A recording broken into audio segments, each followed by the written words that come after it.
믿읍시다. 할렐루야! 할렐루야! 우리말로 하겠습니다. 주님을 찬양합시다. 하나님의 은혜가 풍성할 것을 기대합니다.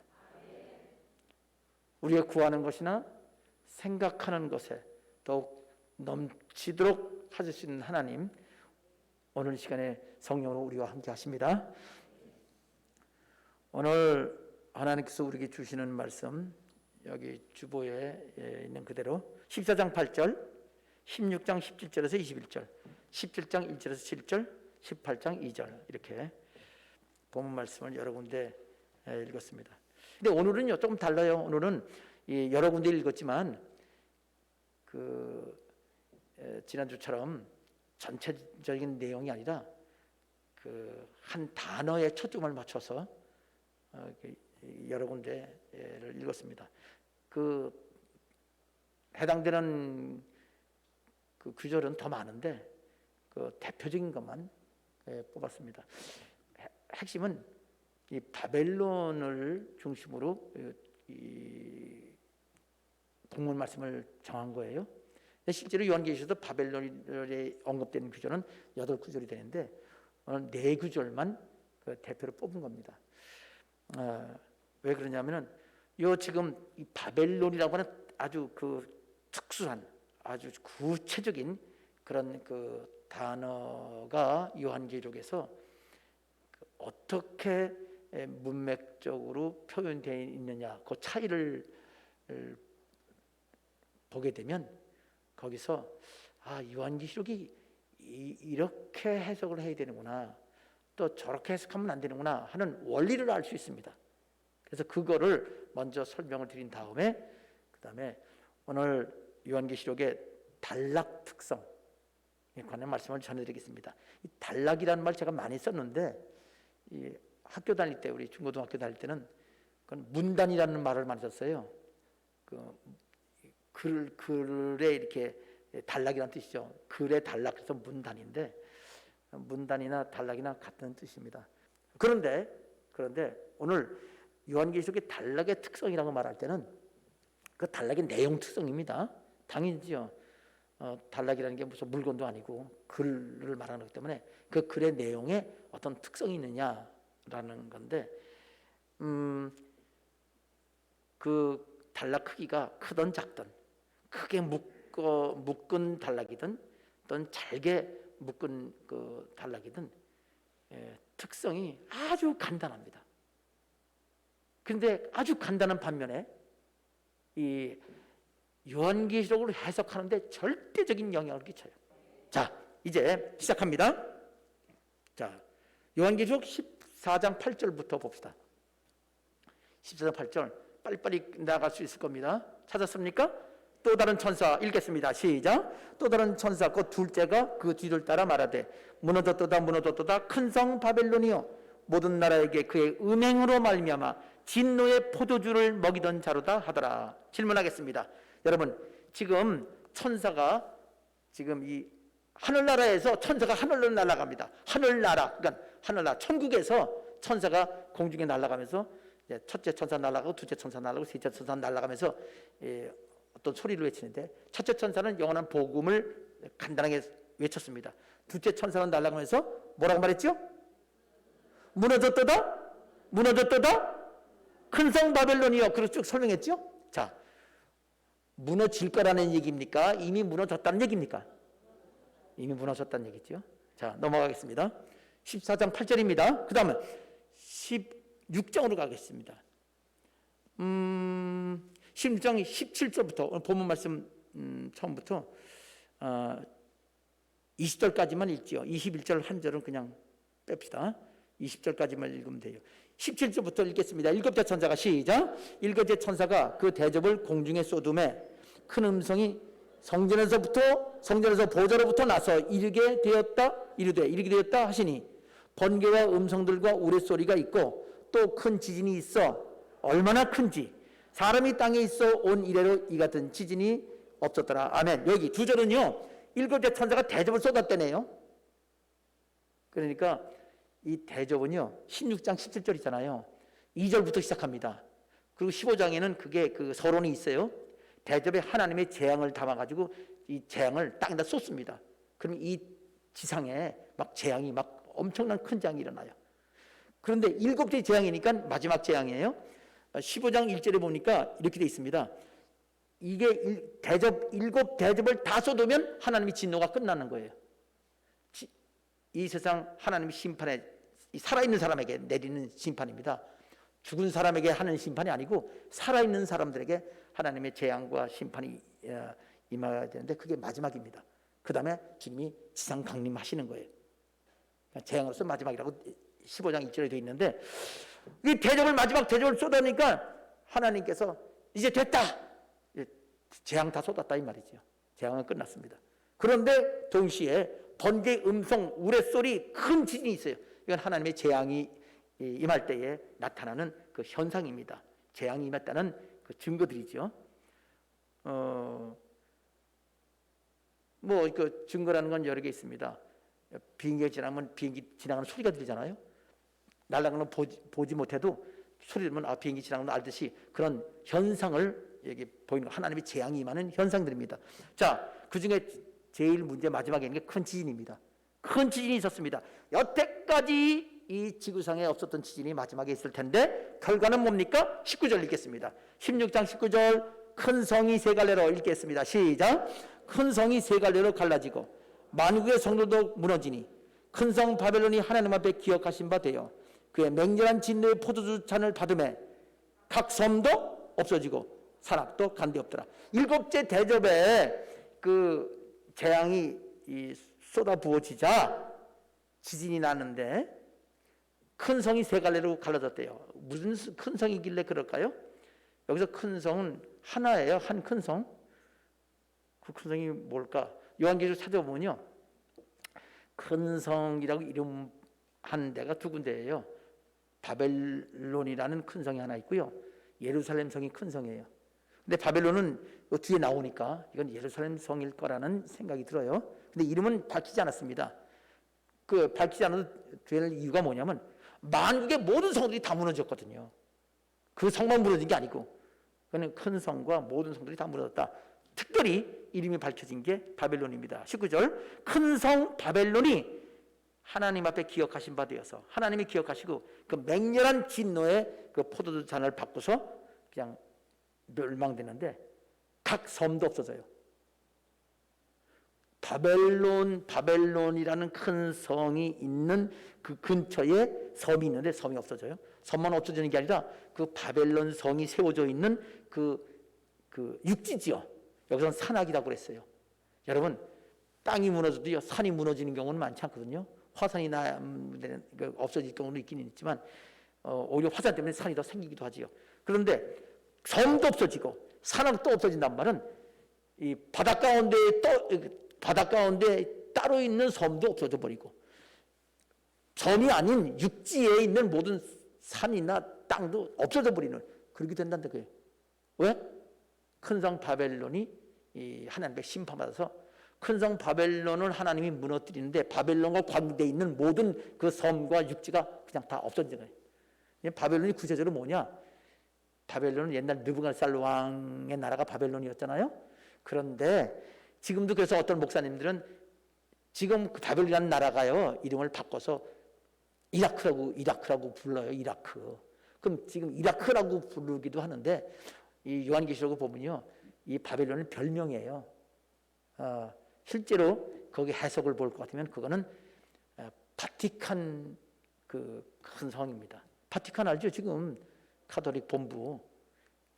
그거라고 요한계시록에 나와 있어요. 이건 내가 하는 게 아니라 그거 다른 역사학자들이 미리 다 말해놓은 거예요. 그러니까 바티칸이 무너진다는 거예요. 이 세상에 바티칸처럼 큰 성, 완전한 성, 그렇게 보물들을 많이 갖고 있는 성은 없는데 완전히 무너진다고 했습니다. 그렇게 돼 있어요. 여기서 성경 그대로 하면 19절에 완전히 없어지는 게 이름이 어떤 성이라고요? 바벨론 성이죠. 자, 또 넘어갑시다. 빨리 넘어갑시다. 17장 1절 읽을까요? 또 7 대접을 읽어요. 시작. 또 7 대접을 가진 7 천사 중 하나가 와서 내게 말하여 이르되 이리로 오라. 많은 물 위에 앉은 큰 음녀가 받을 심판을 내게 보이다. 10장 1절, 10장 21절 다음에 이어지는 거거든요. 그러니까 7째 대접을 다 쏟아진 다음에 그 7 천사들 중에 하나가 사도 요한에게 이제 계시를 또 전해주는 겁니다. 큰 음녀가 받을 심판을 보여주겠다. 하나의 계시입니다. 근데 갑자기 음녀라는 이름이 나와요. 여기 음녀라는 이름이 갑자기 요한계시록에서 특별한 이름이 나오는데 그 별명이지요. 그럼 여기 음녀가 원래 정체가 뭐냐? 5절에 나와 있어요. 5절, 17장 5절, 그의 이마에 읽겠습니다. 시작. 그의 이마에 이름이 기록되어 있으니 비밀이라 큰 바벨론이라 땅의 음녀들과 가증한 것들이 엄이라 하였더라. 그 음녀가 원래 정체가 뭐라고요? 바벨론이에요. 그 바벨론의 그 특성이 음녀로구나. 근데 그 음행에 관한 거는 그 우상숭배를 말하는 겁니다. 넘어가요. 자, 그건 음녀가 바벨론이구나. 넘어갑시다. 18장 2절 봅시다. 18장 2절 함께 힘찬 음성으로 읽겠습니다. 시작. 힘찬 음성으로 외쳐 이르되 무너졌도다 무너졌도다 큰 성 바벨론이여 귀신의 처소와 각종 더러운 영이 모이는 곳과 각종 더럽고 가증한 새들이 모이는 곳이 되었도다. 아멘. 보면 다 읽었습니다. 바벨론이 읽은 부분만 몇 번 나와요? 4번 나와요. 그렇죠? 왜 4번이죠? 맨 처음에 14장에 한 번 나오죠? 그 다음에 16장에도 한 번 나오죠? 그리고 17장에도 뭐 그 이름을 비밀이라고 해서 나오죠?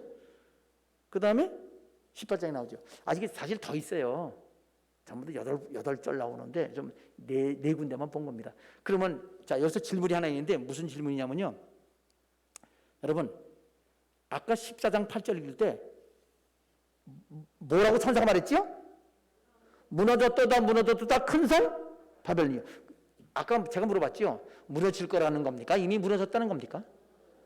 무너졌어요? 안 무너졌어요? 말만 보면 무너진 것 같잖아요. 기억하세요? 말만 보면 무너졌어요. 그런데 14장이죠 지금. 그런데 16장 보니까 16장 17절 마지막 대접 재앙을 땅에다 부었더니 지나가지고 뭐가 없어져 버렸어요? 성들, 그 중에서 이름을 확 밝혀진 거는 바벨론 성이 무너져 없어져 버렸어요. 섬도 산도 다 없어져 버렸어요. 지금 이 바벨론이 요한계시록에 설명하기를 7 언덕 위에 앉아 있다고 그랬거든요. 그 음녀가 바벨론이라고 그랬죠? 음녀가 바벨론이라고 아까 얘기했잖아요. 17절에. 그러니까 17장에. 그러니까 그 바벨론이라는 성이 7 언덕, 얕은 산이죠. 구릉에 거기 세워졌거든요. 바티칸이 그 로마시는 원래 7 언덕으로 되어 있는 그런 도시예요. 거기에 세워져 있단 말이에요. 그냥 그것도 싹 없어졌다는 얘기예요. 그러면 자, 실제로 여기 보니까 이 대접 본론 중에 7 대접을 쏟아볼 때 여기 바벨론이 없어진 거잖아요. 언제 없어졌다고요?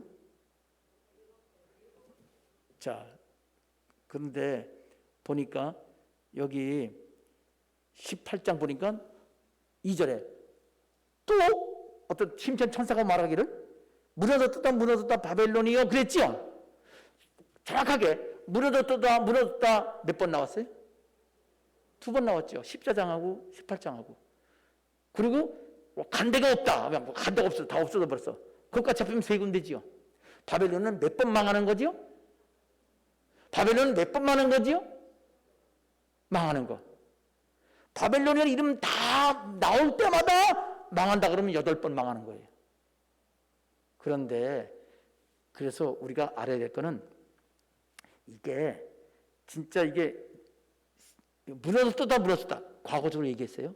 또 18장 14장도 18장 그럼 바벨론이 여러 번 망하는 거냐? 아니 근데 중간에 16장에서 그때 망해서 없어졌다고 했잖아요. 근데 18장에 왜 또 나와요? 무너졌다 다시 올라갔다 또 무너지나? 올라갔다 내려갔다 그러는 거예요? 아니잖아요. 그러면 여기서 알 수 있는 거는 이걸 문맥을 보면 16장에서 무너지는구나. 그럼 무너졌으면 무너진 걸 보고 18장에 와서 16장에 무너진 다음에 18장에 와가지고 무너졌다. 그건 가능하죠. 왜? 무너진 거를 보고 과거적 형태로 무너졌다고 할 수 있어요. 그거는 과거에 있었던 일을 설명하는 거지요. 그래요.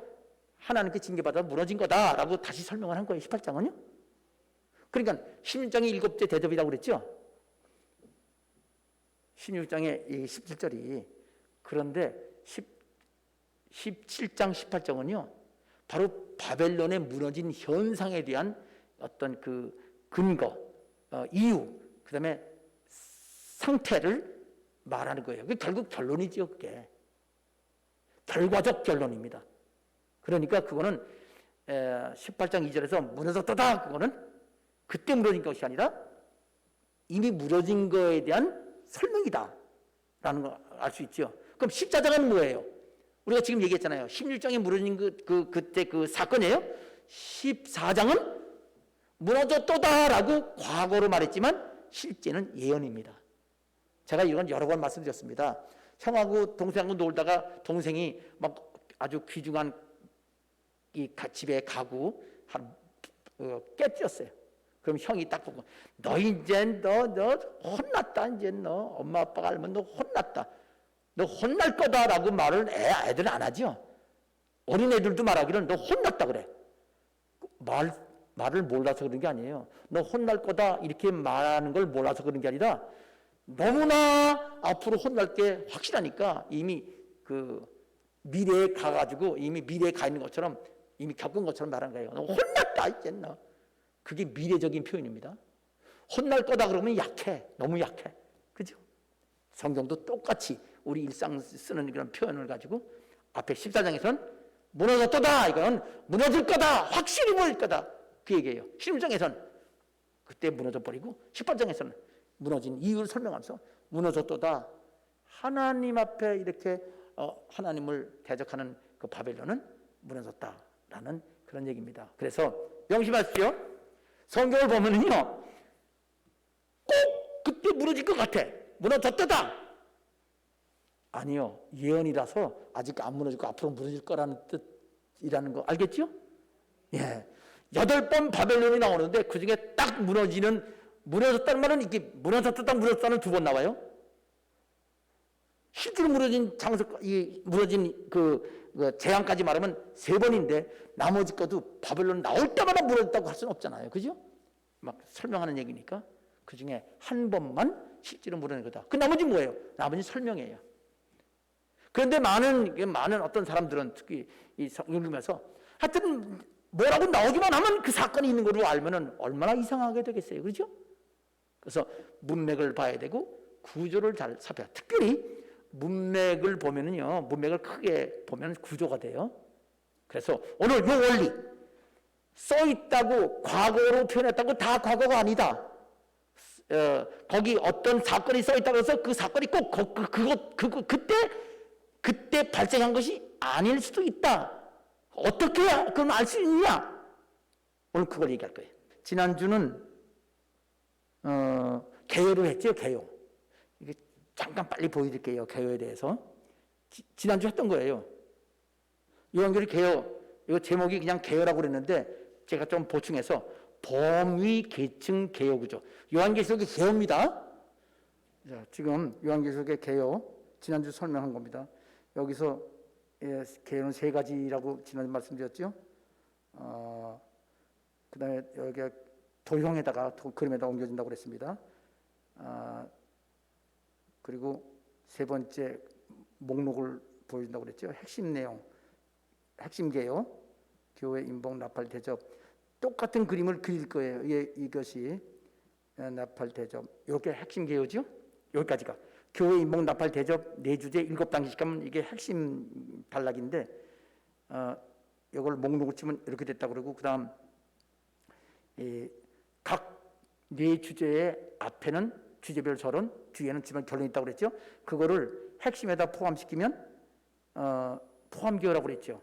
여기 앞에 교회 앞에, 교회 뒤에 교회 결론, 인봉 앞에 인봉 서론, 인봉 뒤에 뒷부분에 인봉 결론, 나팔 앞부분에 나팔 서론, 나팔 뒷부분에 나팔 결론, 대접 앞부분에 대접 서론, 대접 뒷부분에 대접. 요까지 이렇게 되면 이걸 목록으로 장조를 쓰면은 포함 개요라고 그래서 이거 지난주에 한 겁니다. 자, 여기서 지금 이 본론 중 전체 서론, 전체 결론을 빼고 본론 안에서는 대접 앞부분이 비어 있고 대접 뒷 두 군데밖에 비어 있지 않아요. 근데 여기를 요거를 살펴보면 대접에 관련된다. 그래서 앞에 있는 부분은 연결 장면인데 대접 큰 서론이라고 별명을 제가 붙였습니다. 그래야 이해하기가 쉬워요. 이해하기가. 그다음에 대접 뒤를 성취 과정. 이걸 대접 큰 결론이라고 제가 별명 붙였습니다. 그게 쉽잖아요. 대접 큰 서론, 대접 서론, 대접 본론, 대접 결론, 대접 큰 결론. 그러면 요한 교인 나대가 전체가 포함되게 됩니다. 이거를 관련 계어라고 불렀어요. 이 관련 계어는 이미 이 전체를 다 포괄하는 계어예요. 이 두 개 점으로 되어 있습니다. 그리고 목록으로 해서 교인 나대 이렇게까지 지난주 복습한 겁니다. 이 그림이 그대로 오늘 나와요. 그래서 다시 한번 해준 겁니다. 세 가지였잖아요, 계어는. 그런데 단락 특성은 두 가지로 돼요. 왜 그러냐면 여기 뒤에 연결 장면하고 성취 과정이 있죠. 대접 큰 서론, 큰 결론은 둘로 이렇게 분산이 됩니다. 그래서 두 가지로만 됐는데, 자 이제 이거는 지난주 나오고요. 이제 오늘 시작합니다. 단락 특성은 두 중에 하나예요. 요한계시록 어떤 구절이나 어떤 그 단락, 어떤 장을 보든지 이 단락은 두 종류 중에 하나입니다. 하나는 시간 순서, 내용이 시간 순서적으로 이어지는 단락이 있고요.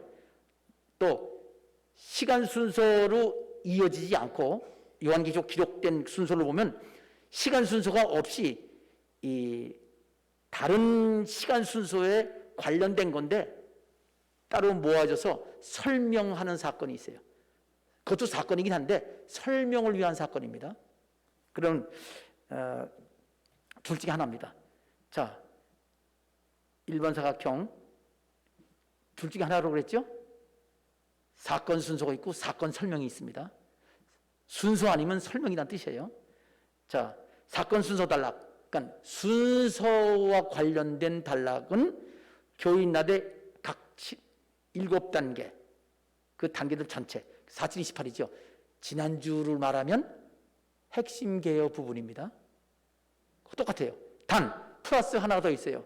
아까 말했듯이 여기 성취 과정이 있죠. 맨 끝에 대접 큰 결론, 이게 순서적이에요.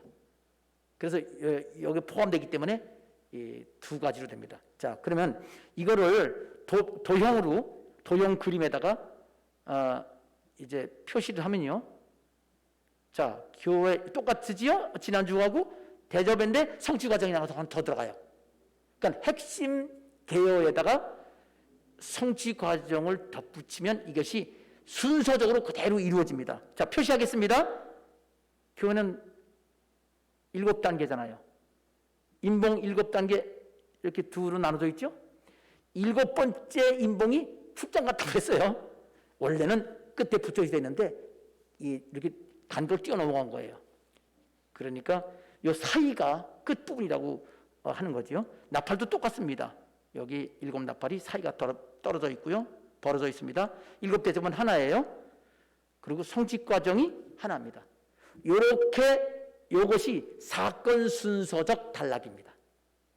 요거는요, 그냥 요 순서대로 쭉 이어가면 하나님이 예언한 것이 그대로 이어지는 겁니다. 그래서 그거 표시를 화살표로 했어요. 이렇게 지금 이렇게 사건이 이어진다는 거예요. 다시 한번 강조합니다. 요거 7교회, 7인봉, 7나팔, 7대접, 7 성취 과정. 성취 과정도 7입니다.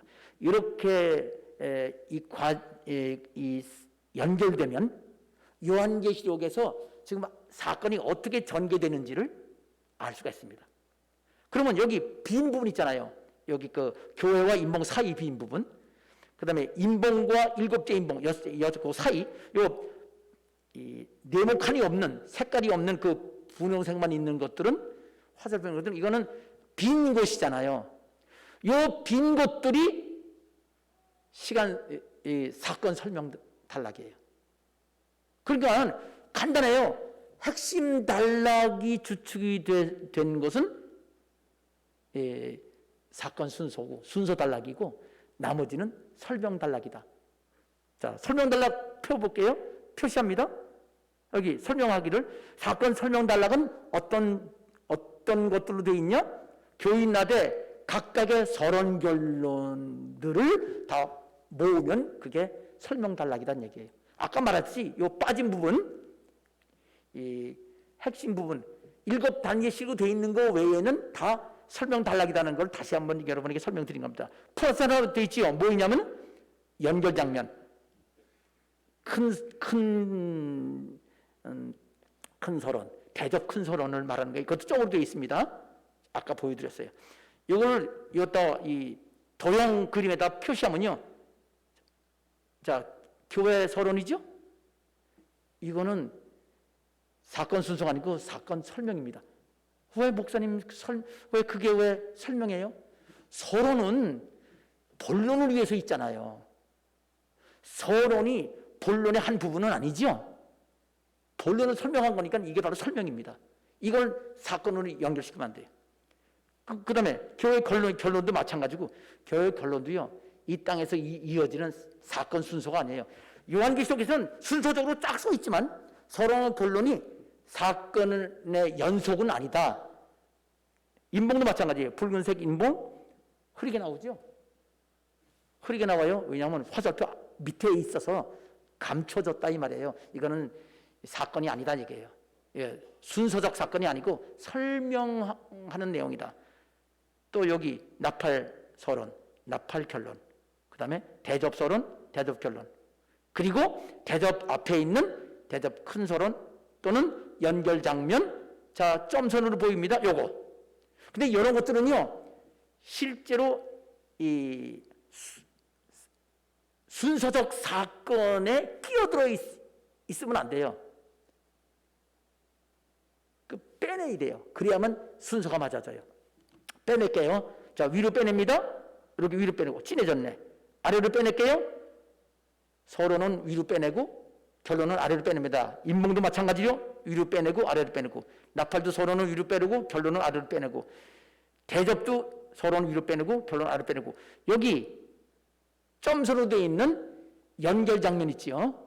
대접 큰 서론은 대접 서론의 큰 서론이니까 서론 쪽으로 위로 빼. 이렇게 빼면은 아까 처음 거하고 똑같이 남았죠?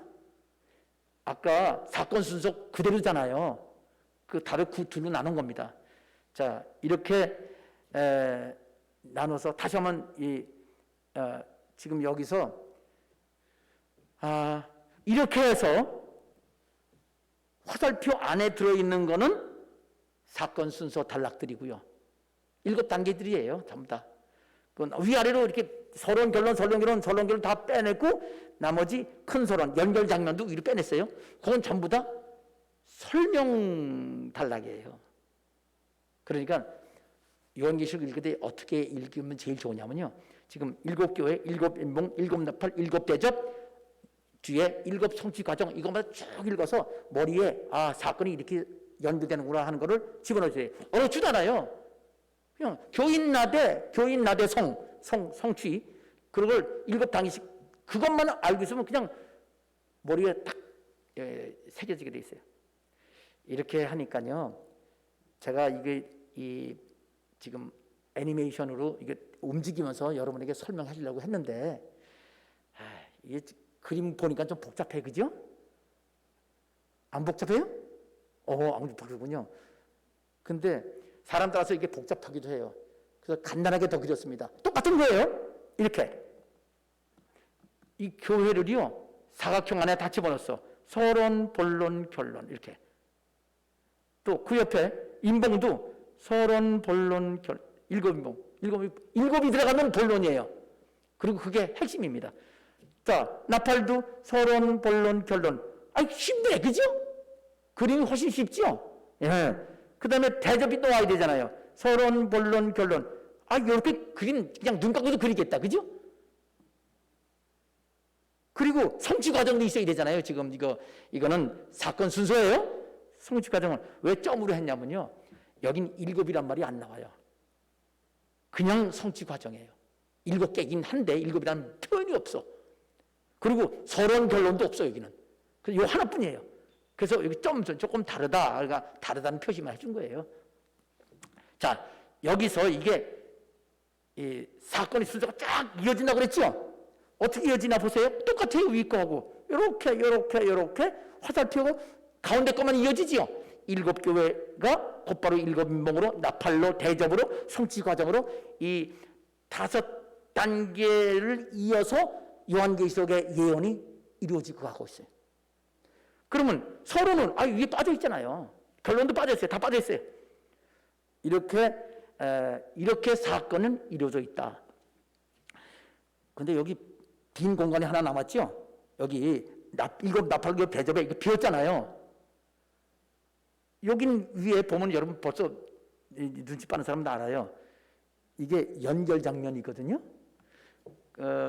그런데 요거를 그러면 그거는 어떤 내용이 기록되어 있나요? 자, 보세요.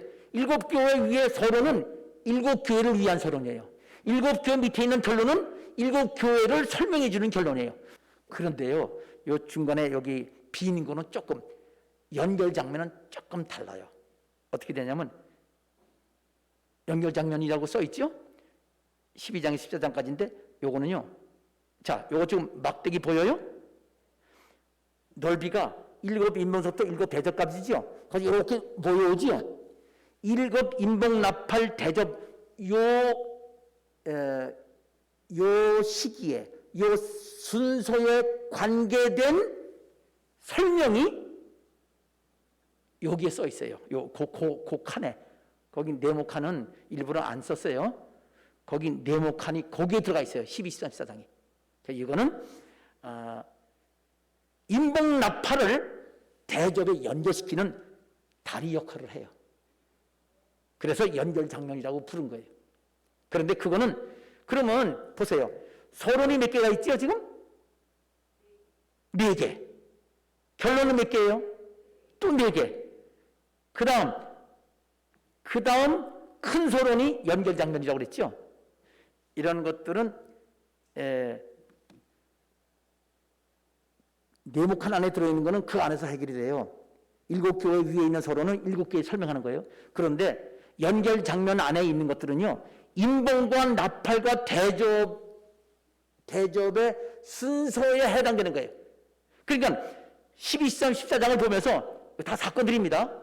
사건은 거기에 있는 게 아니라 인봉 나팔 대접으로 다 흩어서 집어넣어줘야 돼요. 그래야 제대로 해석할 수 있습니다. 설명 이해가 될 거라고 보는데 이해가 안 되는 부분이요. 교구장을 통해서나 교회 통해서 다시 질문해 주면요. 얼마든지 교구장들은 다 알고 있어요. 자, 이렇게 설명될 겁니다. 자, 이렇게 해서 여기서 지금 그러면 빠진 부분이 없나요? 전체 서론, 전체 결론만 붙이면 다 끝나요.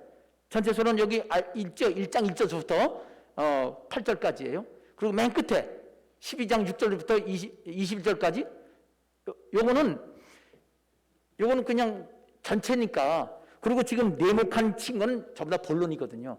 그래서 요한계시록 404절 다 들어갔어요. 한 절도 안 빠지고. 그러면 이제 뭘 할 수 있느냐? 여기서요, 아까 지난주 했던 거 잠깐 복습했지요? 이 내용을 보면 개요와 비슷하면서 개요를 통해서 쉽게 이해할 수 있는 거예요. 개요는 핵심 단락, 핵심 개요부터 시작했잖아요. 이것도 그 핵심 단락이 중심이 된 거예요. 핵심 개요와 성취 과정만 정해지면 나머지는 전부 다 설명이라서 그 위치가 자기 위치가 아니에요. 전부 다 교회 인봉 나팔 대접의 각 그 해당되는 시간 순서에 그 시기에 다 또 흩어져 해야 돼요. 따로 이렇게 모아져서 있지만 그렇게 해석을 해야 된다 하는 것을 말씀을 드린 겁니다. 이거가 제대로 개념이 안 잡히면요 요한계시록이 주죽박죽돼요. 자 보세요. 연결장로에는요 인봉나팔 대접 사건이 거기에 모여 있어요. 그러면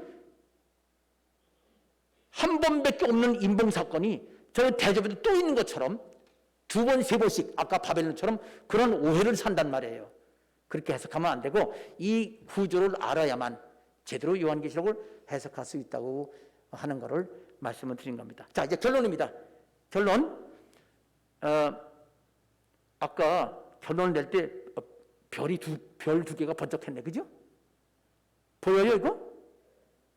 이게 결론을 표시한 거예요. 결론은 뭐냐? 결론 두 가지입니다. 자, 한번 보세요. 뭐라고 써있는지. 읽어보겠습니다. 사건 순서 단락은 순서 단락이라고만 해도 되는데 사건 순서 단락입니다. 사건이 순서적으로 연결되는 단락입니다. 사건 순서 같이 읽겠습니다. 시작. 사건 순서 단락은 징검다리식으로 이어져 있는 순서대로 성취됩니다.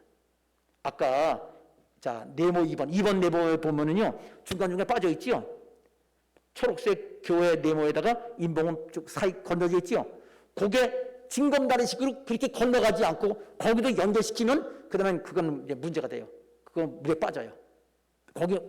거긴 이 사건이 들어갈 수가 없어요. 그래서 사실은 그걸 이렇게 모아넣어야 되는데 요한계시록은 떨어져 있으니까 징검다리식으로 이어져 있다라고 설명을 하는 겁니다. 자, 징검다리식으로 이어진 순서대로 예언은 이루어져 갑니다.